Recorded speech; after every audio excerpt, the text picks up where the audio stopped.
Hi there, we're Team Adidam for the Steganography. My name's Austin. I'm Nico. And I'm Mark. And today I will be going over the flattening and expanding functions. I'll be going over the extraction and embedding techniques. And I'll be going over the GUI and just explaining all the features it has. So this is the embed method 1. I used the bit method by changing the bits in the first layer and the first bit, the first layer here of the image, and then the first bit. I changed them to be equal to the image to hide.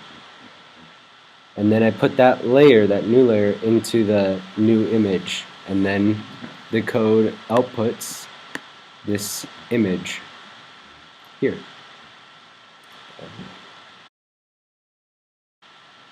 Alright, this is the extraction method 1, and here we have the image that you just embedded, and then you use the bit get function to find what the bits are in the first layer of the first bit, and that will give you a new matrix. And that's what I have here for the hidden image construct, and then we use the expand function on the hidden image construct to create the new hidden image as an RGB. This function is the same for extraction methods 1 through 10, and the embed method is the same for embed methods 1 through 10 as well. We just changed the layer and the bits to get different methods. This function here is used to take the hidden image that is grayscale image and convert it to a black and white image. We do this by indexing through the one layer and choosing a level of 127. Anything greater than 127 will be changed to 1, and anything less or equal to 127 will be changed to 0, creating a matrix of zeros and ones, which is a black and white image.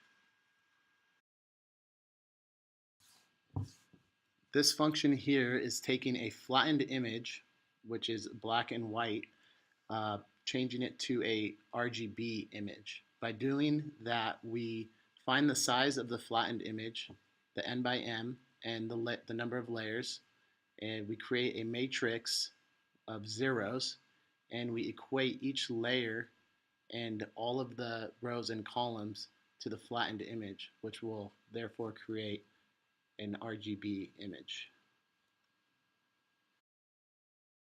Alright, so here we have the GUI code. This is a script for it. So to run it, go ahead, click run, and just make sure you have you're in the current folder with all the extracting, embedding, and all the hidden images. So let's go ahead and click run. Once we get that, we get the GUI. We can adjust the size if we want. So here we're going to load image. This is going to be the dog image. So let's go and click on dog image. Then we get this little pop-up sign, so then we say OK. Then we're going to load the new image, and this is going to be the hidden image. So let's do hidden image 1. OK. And then here we have all the embedding methods. So each embedding push button corresponds to a different embedding method. So for this specific one, I'm going to do embed method 1. And if I want to do another image, I can go ahead and just click on there and select another image. So we could do image 2, OK, and then let's select embed method 2. And we could just do another one. Let's do image 10 with embed method 6. And we can now save this image, so I'll just save it as picture. Okay, and then it tells you to save. You go ahead to load embedded image. You look for your picture. There it is.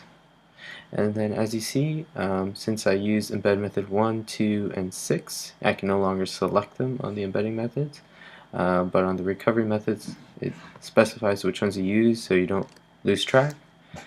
So I could do it in any order. So I did number 6 first, or last. So I can just do any order and you will get the image you hid.